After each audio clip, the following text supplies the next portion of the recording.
All right, we are joined right now, I'm very happy to say, by Governor Sarah Palin, of course, former vice presidential candidate and former governor of the great state of Alaska. Governor Palin, it's a pleasure to talk to you. Welcome to Newsmax Television. Thank you so much. Glad to be here. Okay, I beg everybody's indulgence. We have a 5-second satellite delay. Governor, who do you think performed best and who helped themselves the most? I think we should be so excited about this whole process, competitive primary. I think that this debate tonight certainly showed the difference between a party that has a foundational plank that's based on free enterprise and competition, because a competitive primary is what this nation is needing in order to, of course, choose the best leader of our country, as opposed to the other side of the aisle, where their choice is either this week's Hillary or next week's Hillary, because Hillary is, the skids are greased for her. So tonight, all of them did so doggone well. I'm just so excited, and I'm excited for America to know that they have these great choices, because these folks on the stage tonight, they have more common sense and they have more conscientious concern for the average everyday Joe Six-Pack American than any of the others on the other side. I couldn't agree with more with everything you say, but you've been up there on that kind of a stage, and you have to be sitting there watching this debate and saying, okay, he did himself well, he didn't do himself so good. Let me ask you, candidate by candidate, do you think Marco Rubio helped himself tonight? Yes, we have to consider that the format tonight was odd. It was pretty chaotic, which I think speaks to what CNBC is all about. That there was chaos up there, so kind of a tough format for everyone to have some earned or equal time out there on the playing field in order to speak to Americans. Those who did get their word in edgewise, especially like Ted Cruz, did wonderful. Marco Rubio, he got to put to rest some of the concerns that people have had about him, perhaps with some personal finances. It seemed anyway that he felt satisfied with his answers. What did you say that Ted Cruz did wonderful? In what way? What impressed you? Because he schooled the media. And that's what the American people are craving too, for our leaders who are already in these positions of authority to tell the media to start getting focused on the things that concern us, the things that really make a difference in a presidential campaign. Because, the state of the media, not you guys, but those guys, the state of them has been so poor and so unfair, and certainly this atrophying of the cornerstone of our democracy, the press. We have seen such a downfall of what the media has become that when Ted Cruz spanked them, well, we know they deserve to be spanked, and I think he kind of put them in order. It seemed like they kind of behaved a little bit better after that. Let me ask you about Carly Fiorina. Once again, she was questioned by the female on the panel, as the only female up there, questioned about her tenure as a CEO. I thought she handled it quite well, and then they turned their attention to women. And under the Obama policies that would be continued by Hillary Clinton. In fact, Carly Fiorina said, how dare Hillary say she'd be the champion of women? And she pointed out how poorly women are doing in this economy, falling into poverty, out of the workforce, etc. Were you impressed by Carly Fiorina tonight? Yes, I'm always impressed with what it is that she brings to the debate stage, because she's articulate, she's calm, cool, and collected. She gets her point across. Though, these questions about women specifically, how we're doing, how we're feeling, if there's a war on us, they kind of make me sick. Because I am one, maybe it's because I'm up here in Alaska and our conditions are a great equalizer, and men and women really are seen as equals up here. Those kind of questions, they just kind of bug me, because it's coming from the Democrats too, by the way. The liberals are the ones who want to keep dividing based on gender, based on race. And that's so passé in my world that, yeah, those specific questions about women, man, they just need to skip those. Talk about every American who is struggling and working paycheck to paycheck because of this overregulation, the overtaxing, government's overreach into our lives, led by the liberals. Let me ask you, going forward here, what do you think the future is for Jeb Bush after witnessing him on the stage tonight? I thought he was more or less a non-entity. He went after Rubio on Rubio's, and I'd like your reaction to the attacks on Rubio, especially by the Sun Sentinel, and the question that maybe he should get out of the Senate while he's running. And I thought Rubio was heroic in pointing out that, you know, it was Bob Graham and John Kerry and Barack Obama and John McCain that did the same things. But, you know, you've been in that position of running while in office. But talk to me about Jeb Bush. Where is he right now in this campaign, in your view? Okay, well, first with Rubio, the points he made, right on. Again, he called out the media because they are hypocrites when, you know, they're calling on him to resign and yet, or at least suggesting that, and yet they've given a pass to more liberal candidates in the past who have missed more votes than Rubio. So I'm glad he called him on that. And as for me personally, yes, I was serving in office while I was running, and I ended up resigning. So, you know, maybe I'm not the best example for those who want to stay in office but miss a whole lot of votes and not do the job that they were elected to do. So, you know, I'm sure Rubio is having to consider that. But as for Jeb Bush, yeah, he did well tonight.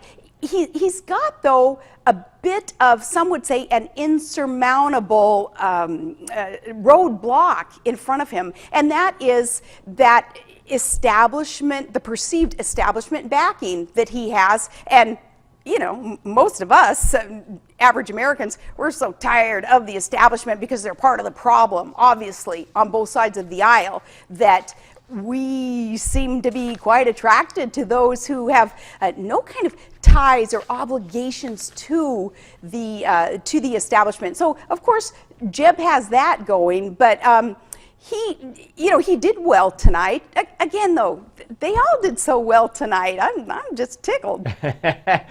If you had to predict at this point, and we have several more debates to go, certainly, how do you read, and I think you're right on the anti-establishment sentiment. I think it's obvious. It's been obvious from the polls from day one. But to what do you attribute Ben Carson's success, taking over at the top spot in the one New York Times poll, the 3 polls in Iowa, the close polls in Texas, one he's ahead and one he's tied with Trump? How do you, to what do you attribute Ben Carson's success? Maybe aside from being an outsider. Because we respect, though, that he is an outsider and he is intelligent and he is articulate, calm, cool, and collected, but he is articulate, and we know, we can sense that he has that passion to get America back on the right track. And he has kind of a unique background and kind of experience that's refreshing. He's not status quo politician. Good for him. Okay, I want to ask you one more question, then I'm going to bring in Rick Unger, my colleague here at Newsmax Television. If you were a betting person up there in Alaska, and I don't know if betting is legal there or not, I would guess not, going forward, do you think that there are people who should consider getting out, and who do you think it will come down to? Who do you think it will go? Do you think it's going to be between Trump and Carson because they're the outsiders, or is there a quote-unquote insider who has a shot to still pull this out? I think if a primary vote were taken today, it would be between Trump, Cruz, and Carson. And do I think that some of the candidates are needing to start looking at perhaps conserving some resources and dropping out? I do. I don't want to tell you who specifically tonight I think should drop out, but some of them should. You know why? People we get kind of burned out of all of them beating each other up, because what they're doing is wasting ammunition on one another, and we're feeding the beast when you consider what the left is going to do with the shots that the GOP has taken against each other. And, at some point, it's like, come on, man, you have no chance of winning anyway. Why are you taking people's hard-earned money as contributions and you're spending them on those dollars on things that aren't going to get you to the White House? You won't give us one person. You won't give us one name who was on that main stage tonight, the big stage? No, I won't. Okay. And I am looking forward. No, and I'm looking forward to that time of unity of the GOP. And well, like Chris Christie really focused on tonight, start focusing on what the problem is. The problem is Hillary Clinton, and she is going to be the nominee on the other side. And the problem is that the media is so in bed with Hillary Clinton that they have much personally invested in her, that they are not going to be fair going into a general election. That is a problem. Well, and that's why the unity that brings strength in the GOP party is so important. You know that better than anybody. From the day they announced you, and I'll never forget this, from the day you were announced, I think I was still in Minneapolis at the, or Denver for the Democrat convention, and someone on CNN said, well, she's got a young child. How could she be a good mother and run for vice president? Right from the beginning. But let me bring in Dick Morris, who joins us along with Rick Unger. Rick, go ahead to the governor. Welcome, Governor. I wanted to ask you, I remember well back in 2008 where you were running for vice president on the McCain ticket, and you frequently had issues, and I'm sure you've come to believe that you were right in your concerns, that Senator Obama, then Senator Obama, was too inexperienced to run for president at that point. I wonder how you square that with your support for Senator Cruz. I don't know how much you support Senator Rubio, but these are both first-term senators, just like Obama was. I wonder if you feel they're experienced enough to handle the job. I had such great concern about Obama's lack of experience because that led into his worldview, and his worldview is so askew. It's not based in reality. And as for Ted Cruz and others who perhaps, as you suggest, have less experience than others running for the top spot in our nation, at least they have been effective in their jobs there in the United States Senate, Ted Cruz especially, and Rand Paul too. These guys are effective. They make a difference. Barack Obama, he just called it in. You know, he didn't do a doggone thing in the United States Senate except skip votes on things like, even when he was a state senator, skip votes on things like partial birth abortion, not evidently having a problem with killing a baby as it was being born, things like that. That led to more of the criticism about Obama, not just his years of experience that was so lacking, but it was what he was doing with that experience. All right, let me bring in Dick Morris. Of course, Dick, say hello to Governor Palin. Hi, Governor. The governor and I have a wonderful relationship. How are you? Because I think I was perhaps the first one to suggest to the Bush team that the McCain team, that they bring her on as vice president. I had met Governor Palin during a National Review cruise a year before, and I was blown away. And I told them, you have to nominate a woman, and she's the only one with a pulse. Okay, do you have a question for the governor, Dick? Well, I think that Bush, you're correct, is really just so hidebound with his incumbency. Do you think that they gave Trump a fair shake in that debate?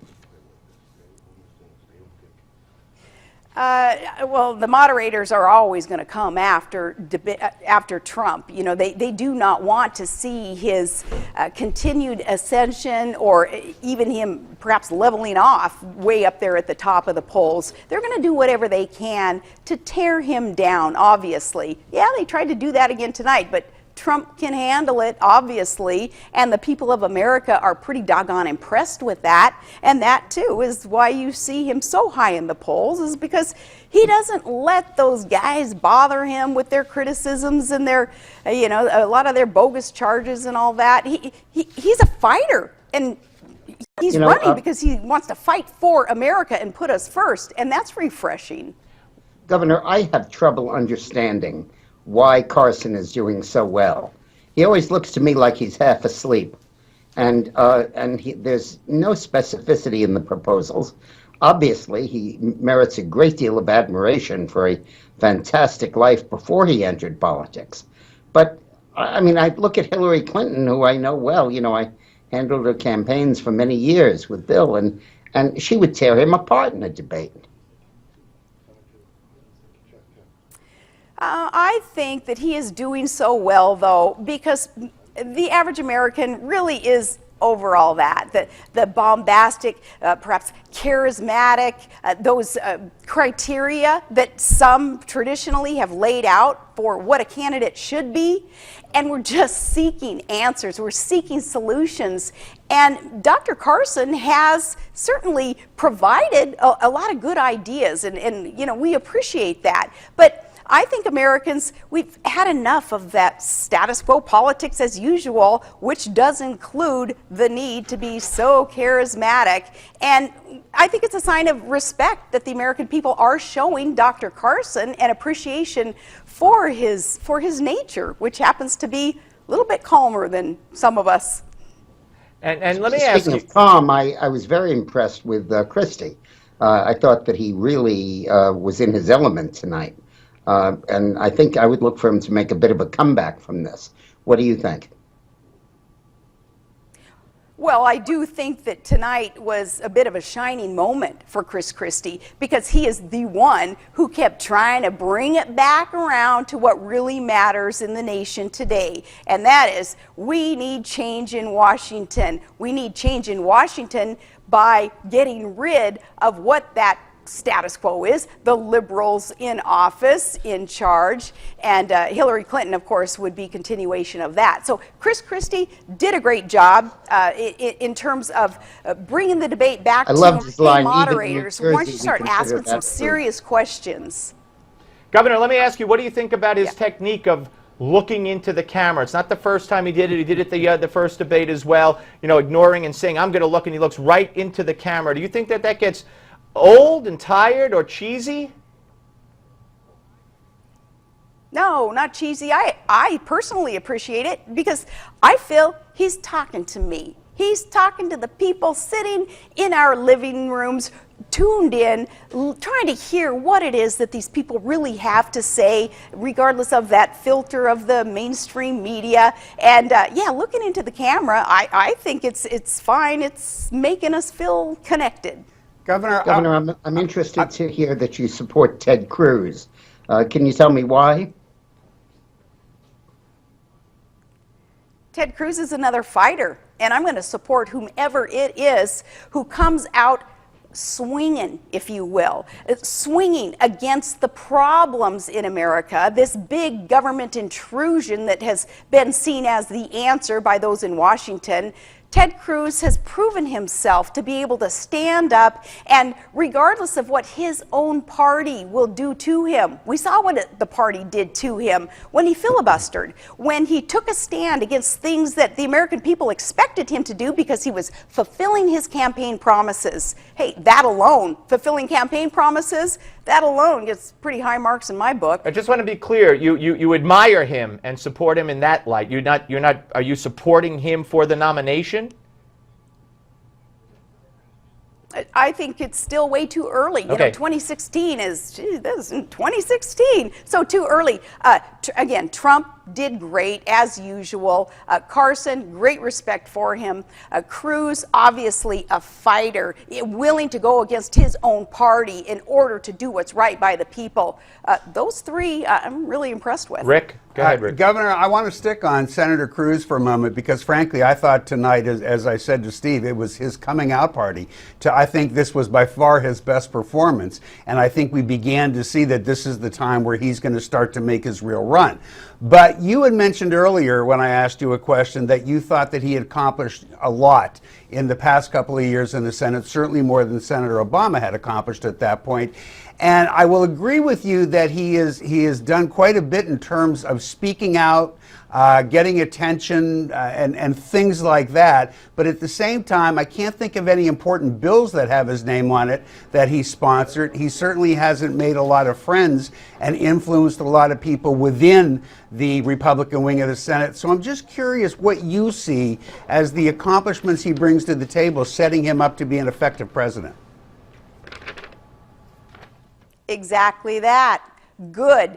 The man has not passed a lot of laws that would impact the American people. Good. Because for every law that is passed, 2 laws should be taken off the books so America can again enjoy her freedom and the free enterprise and the competition that makes this nation exceptional. So good. I don't want him passing a bunch of laws that are going to adversely affect the United States of America, which everybody else seems to do. And in the Senate, part of their role is to push back against the leaders who are essentially statists, which Obama and his crew certainly are. Ted Cruz did a great job in standing up and saying, hey, voters, yeah, I remember why you sent me here. Hey, Tea Partiers, right on. You guys want me to repeal Obamacare? And I told you I would.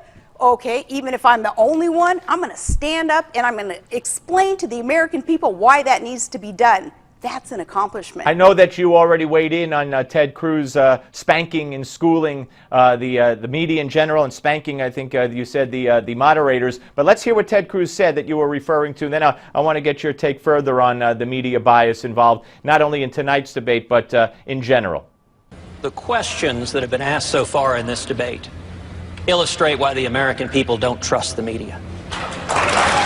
And you look at the questions. Donald Trump, are you a comic book villain? Ben Carson, can you do math? John Kasich, will you insult 2 people over here? Marco Rubio, why don't you resign? Jeb Bush, why have your numbers fallen? How about talking about the substantive issues people care about? The contrast with the Democratic debate, where every fawning question from the media was, which of you is more handsome and wise? That debate reflected a debate between the Bolsheviks and the Mensheviks. And, you know, Marco Rubio, governor, followed that up later by saying, when they were talking about super PACs, that the Democrats and Hillary has a super PAC, and it's the media. I thought that was a great line as well. Yeah, absolutely. I agree with both of them. And, man, Ted Cruz's comments there, shoot, I wish I would have thought of those. Those are great. What Hillary is what she's doing too is playing right into that bias. She's doing the victimization, oh, woe is me role that the media seems to really perpetuate. They're feeding off each other, and that's not doing anybody any good. Where again, as on the other side of the aisle in a competitive primary, these guys got to fight it out. They got to duke it out in the arena of ideas, and that's where the good ideas, the solutions surface. That's how we choose the next best leader, not the next appointed leader, which is Hillary Clinton, but the next best leader based on accomplishment and intention for this country. I know you've discussed this, and I know you've had time to think about it, but I would imagine that at this time of season, if you will, and hearing Ted Cruz say that and Marco Rubio, you know, it all comes back to you.